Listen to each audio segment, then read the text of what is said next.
Hello everyone, welcome to GS question paper. GS question paper में आज history का एक और क्वेश्चन पेपर लेकर के आए हैं।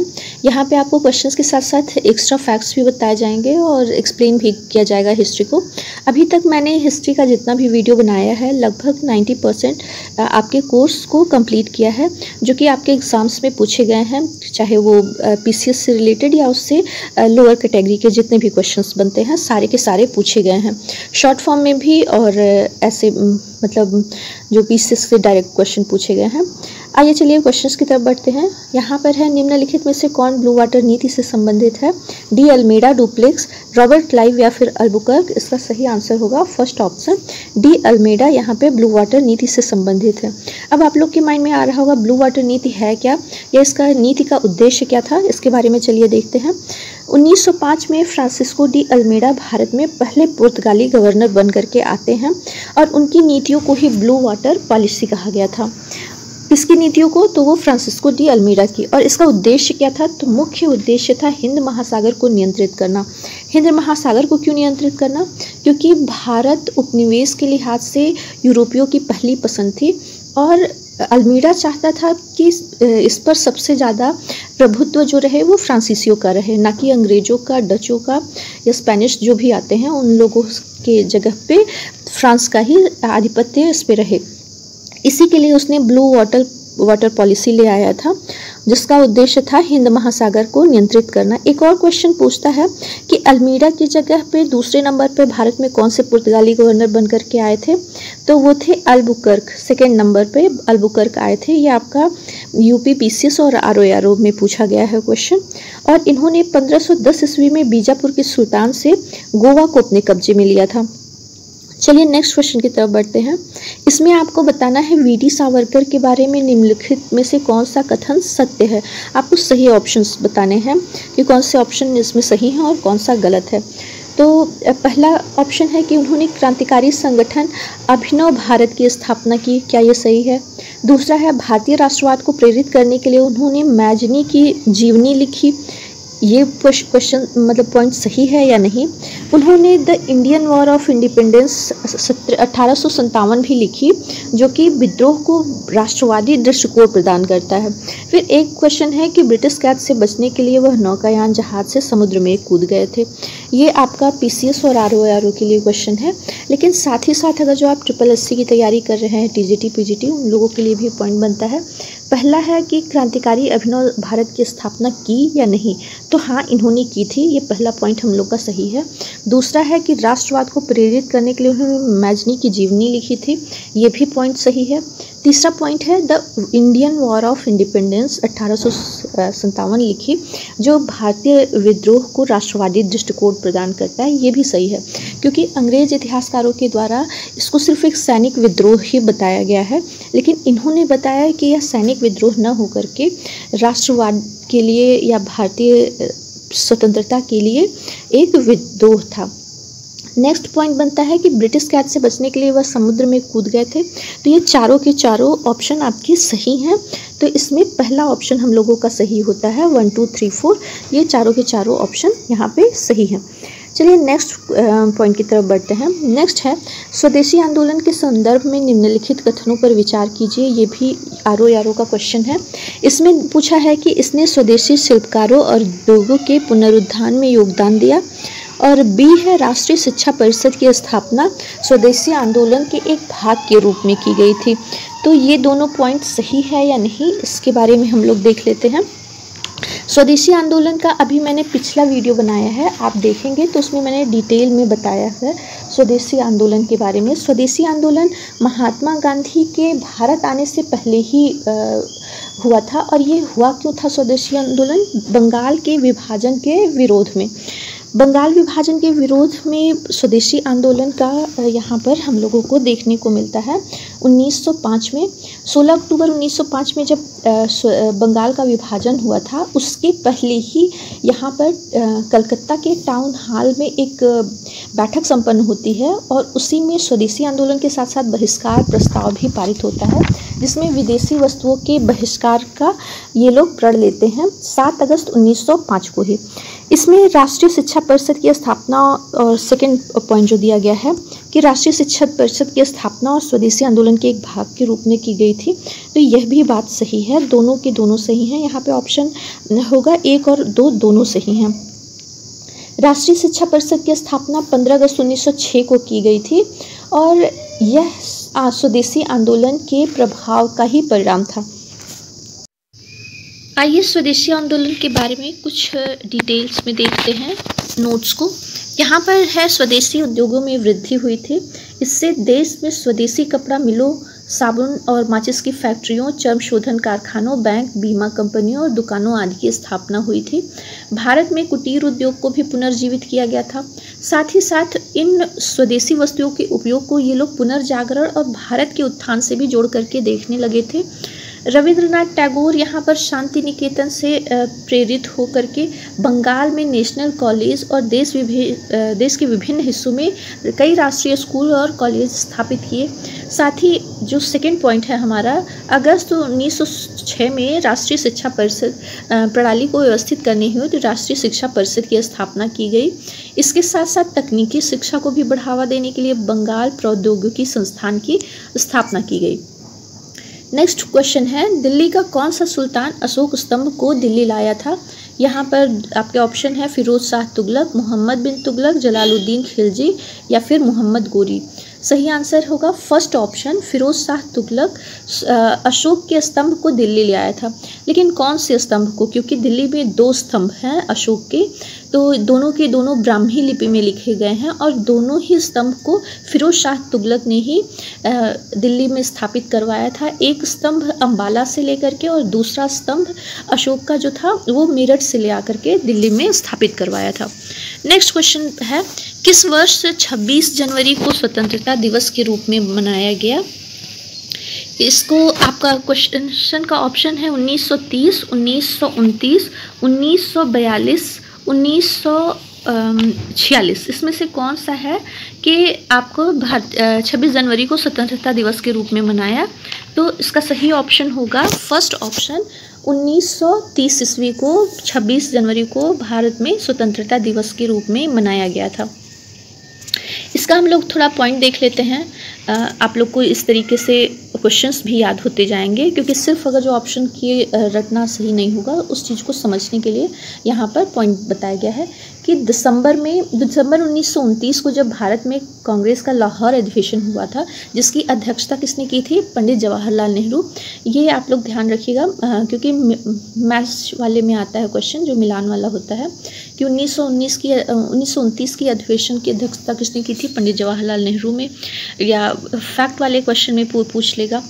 तो और इसमें क्या हुआ था कि पंडित नेहरू ने ही पूर्ण स्वराज का प्रस्ताव रखा था। सबसे पहले प्रस्ताव में कहा गया कि यदि अंग्रेजी हुकूमत 26 जनवरी 1930 तक भारत को उसका प्रभुत्व यानी कि डोमिनियन स्टेटस का यहाँ पे मांग किया गया था, ना कि संपूर्ण स्वतंत्रता, लेकिन डोमिनियन स्टेट के तहत ही उसको प्रभुत्व नहीं देती है तो भारत खुद को स्वतंत्र घोषित कर लेगा।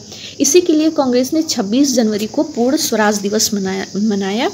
और यहाँ पर हम लोग देखते हैं कि 26 जनवरी 1930 को पहली बार स्वतंत्रता दिवस मनाया गया और जवाहरलाल नेहरू ने तिरंगा फहराया था। आज़ादी मिलने के बाद, आज़ादी जबकि हम लोग को 15 अगस्त 1947 को ही मिल गई थी, लेकिन स्वतंत्रता दिवस घोषित किया गया था 26 जनवरी को। इसी के लिए आज हम लोग गणतंत्रता दिवस, या जो संविधान लागू हुआ था और भारत को गणतंत्र घोषित किया गया था, वो इसी तिथि को ही चुना गया। नेक्स्ट क्वेश्चन हम लोग देखते हैं, कौटिल्य के अर्थशास्त्र के अनुसार दीवानी न्यायालय को क्या कहा जाता था? इसमें आपका ऑप्शन है परिहार, धर्मस्थलीय, कंटक शोधन या फिर दंडाधिकरण। इसमें सही आंसर क्या होगा? कौटिल्य ने अपने अर्थशास्त्र में 2 प्रकार के न्यायालयों का उल्लेख किया है, एक धर्मस्थलीय तथा कंटक शोधन, और यही आपका धर्मस्थलीय इसका सही आंसर है। क्वेश्चन की तरफ बढ़ते हैं। क्वेश्चन में दिया है धर्मस्थलीय जो कि दीवानी न्यायालय था, और कंटक शोधन ये आपका फौजदारी मामलों से जुड़ा हुआ न्यायालय था। ये क्वेश्चन भी आपका 2 बार पूछा जा चुका है आयोग के द्वारा, इसलिए मैंने इसको सेलेक्ट किया है। यहाँ पे कौटिल्य ने अपने अर्थशास्त्र में 2 प्रकार के न्यायालयों का उल्लेख किया, धर्मस्थली और कंटक शोधन, जिन्हें वर्तमान में दीवानी और फौजदारी न्यायालयों का लगभग पर्यायवाची कहा जाता है। धर्मस्थली का अभिप्राय नागरिकों के पारस्परिक व्यवहारों से उत्पन्न होने वाले विवादों का निर्णय करने से है, जैसे झगड़ा हो गया या फिर घरेलू विवाद कुछ भी उत्पन्न होता है, उससे धर्मस्थलीय में यहाँ पर उन सब का परिहार होता था। नेक्स्ट है, अपने शासन के दौरान अंग्रेज किसानों को मद्रास में उगाने के लिए किस फसल को उगाने के लिए मजबूर करते रहे? जूट, गन्ना, चाय या फिर चावल? इसका सही आंसर होगा 4th ऑप्शन, चावल। अंग्रेज अपने शासनकाल में ब्रिटिशों की जो मांग रहती थी या यूरोप में जिस चीज़ की ज़्यादा मांग रहती थी उसी फसल को उगाने के लिए भारतीयों को मजबूर करते थे अलग अलग क्षेत्रों में। जैसे कि मद्रास में चावल उगाने के लिए किसानों को मजबूर किया जाता था, पश्चिम बंगाल में जूट, उत्तर प्रदेश में गन्ना। आइए यहाँ पे थोड़ा हम लोग डिटेल में देख लेते हैं इस पॉइंट को। अपनी आय बढ़ाने के लिए ब्रिटिश ने फैसला किया कि वे भारतीय गांवों का उपयोग चावल, गेहूं, चाय और जूट जैसी फसलों को उगाने के लिए कर सकते हैं।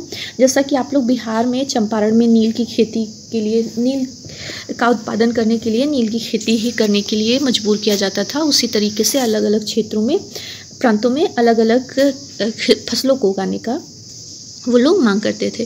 जैसे कि बंगाल में यहाँ पे जूट दिया है, असम में चाय, उत्तर प्रदेश में गन्ना, पंजाब में गेहूं और महाराष्ट्र और पंजाब ने कपास के लिए और मद्रास में चावल उगाने के लिए किसानों को मजबूर किया था।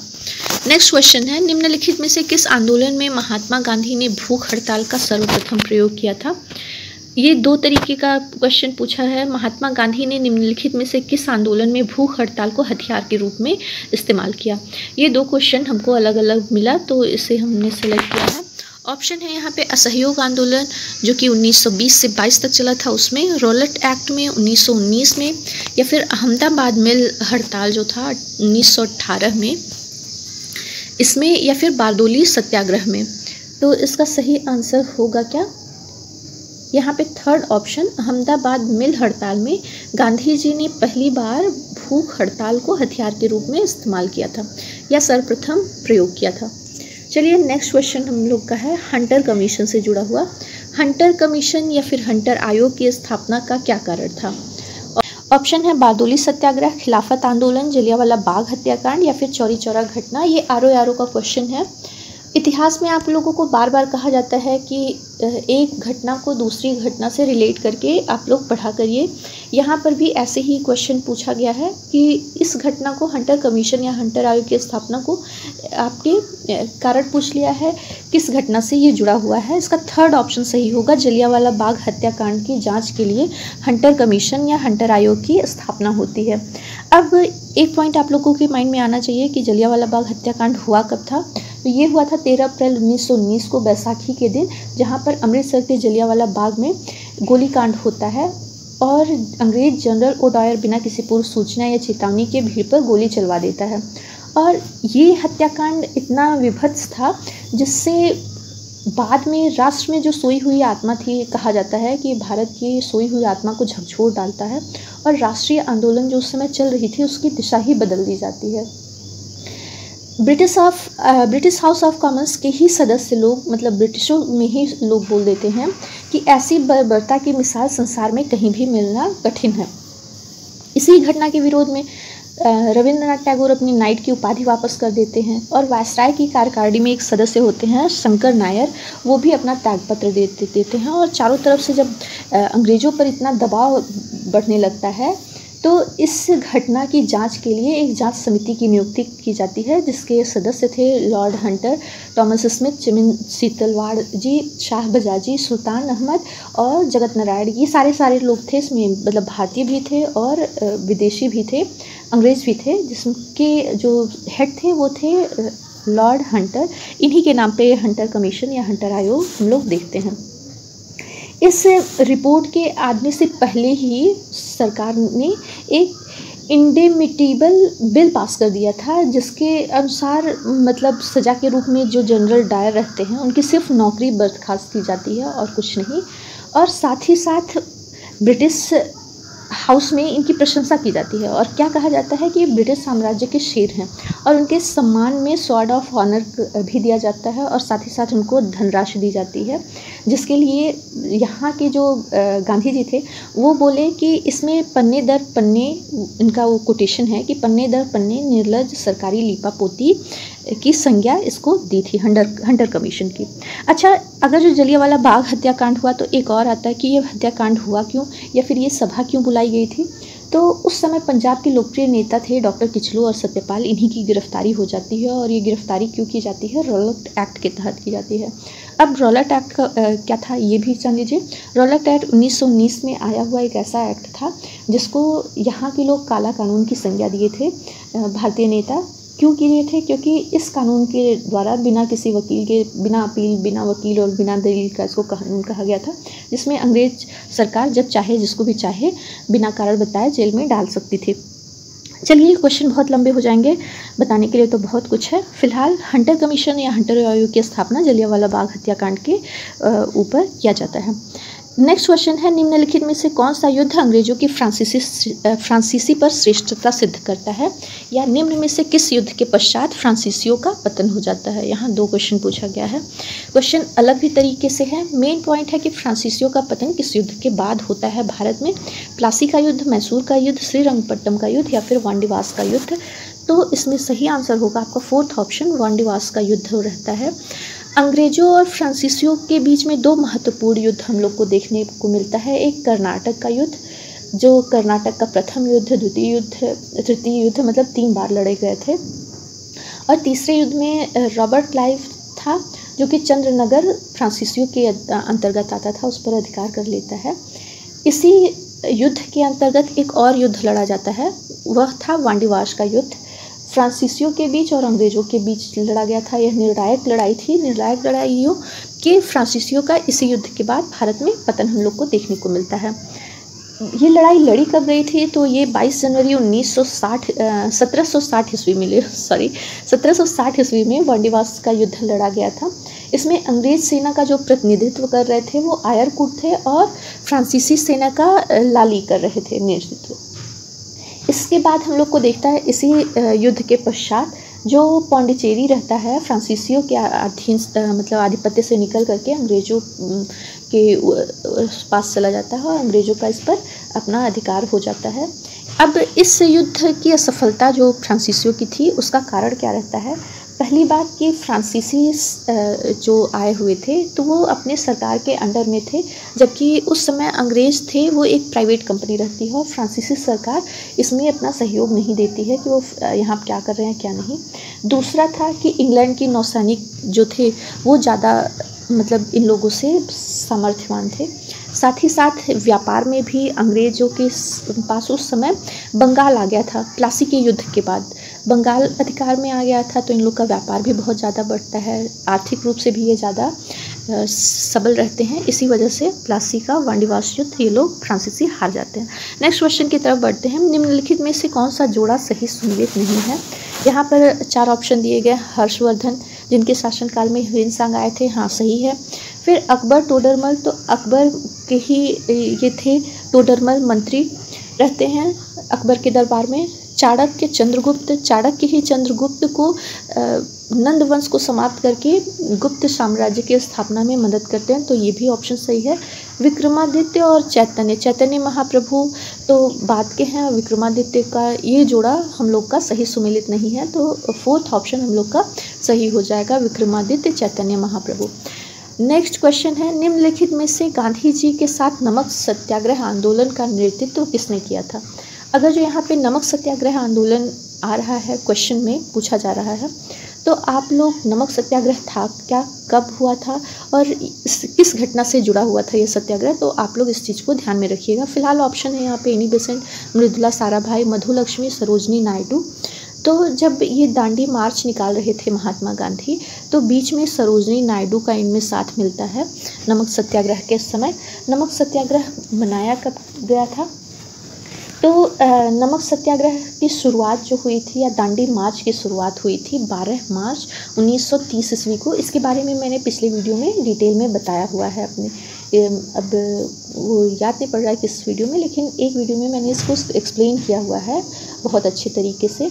यहाँ पर गांधी जी हैं साबरमती आश्रम से 78 अनुयायियों के साथ दांडी मार्च की शुरुआत करते हैं और 24 दिन की लंबी यात्रा करते हैं, जिसमें 5 अप्रैल 1930 को दांडी पहुंच करके मुट्ठी भर कानून बना करके इस कानून के नमक को तोड़ते हैं। और यहीं से एक और आंदोलन शुरू होती है जिसको कहा जाता है सविनय अवज्ञा आंदोलन। मतलब विनय के साथ हम अंग्रेज़ों का जो कानून बनाते हैं उनकी हम अवज्ञा करते हैं। ये था सविनय अवज्ञा आंदोलन, जहाँ नमक बना करके कानून को तोड़ा गया था। अब इस आंदोलन का कार्यक्रम क्या क्या चीज़ था, तो नमक बना करके ब्रिटिश कानून का उल्लंघन करना, साथ ही कानूनी अदालत, सरकारी विद्यालय, महाविद्यालय, सरकारी समारोह सभी का बहिष्कार करने, और इसमें जो युवा वर्ग रहते हैं वो अपना बढ़ चढ़ करके हिस्सा लेते हैं और नौकरियों से त्यागपत्र देना और स्कूल कॉलेज का बहिष्कार करना, ये सारा चीज़ हम लोग को देखने को मिलता है। इसके साथ साथ और क्या चीज़ असहयोग किया गया था, तो उसमें भू राजस्व, लगान, जितने कर थे उनको अदा करने पर रोक लगा दिए थे भारतीय कि हम लोग कोई भी कर अदा नहीं करेंगे। साथ ही साथ शराब और मादक पदार्थ का जो विक्रय करने वाली दुकानें थी उनके बाहर ये लोग धरना प्रदर्शन देते थे शांतिपूर्वक। और इन सब से क्या होता है कि ब्रिटिशों को बहुत ज़्यादा राजस्व की हानि होती है शराब और मादक पदार्थों के विक्रय को रोकने से। विदेशी कपड़ों का और वस्तुओं का बहिष्कार किया जाता है, और जितने सरकारी नौकरियां रहती हैं भारतीय करते हैं उनसे वो लोग त्यागपत्र देते हैं। और यह आंदोलन जो था कि गांधी जी के नेतृत्व में पूरे भारत में हमको देखने को मिलता है कि फैला था। एक क्वेश्चन आता है आपके पीसीएस और रिव्यू ऑफिसर में भी कि गढ़वाल रेजिमेंट सिपाहियों ने किसके नेतृत्व में निहत्थे आंदोलनकारियों पर गोली चलाने से इनकार किया था, तो वो थे चंद्र सिंह गढ़वाली। ये क्वेश्चन अभी मेरे माइंड में आया है तो हम आपको बता दें। ये आपका इस तरीके से हम लोगों को देखने को मिलता है नमक सत्याग्रह, जहाँ पर सरोजनी नायडू 4th ऑप्शन सही होता है। इसमें सत्याग्रह में उन्होंने साथ दिया था। आज की वीडियो में बस इतना ही। नेक्स्ट वीडियो में हम लोग फिर मिलेंगे, तब तक के लिए बाय। और वीडियो को लाइक कीजिएगा अगर जो अच्छा लगे, और शेयर कीजिएगा, सब्सक्राइब कीजिएगा, और साथ ही साथ बेल आइकन को प्रेस कर दीजिएगा ताकि आपको वीडियो की नोटिफिकेशन मिलते रहे। Thank you, bye bye.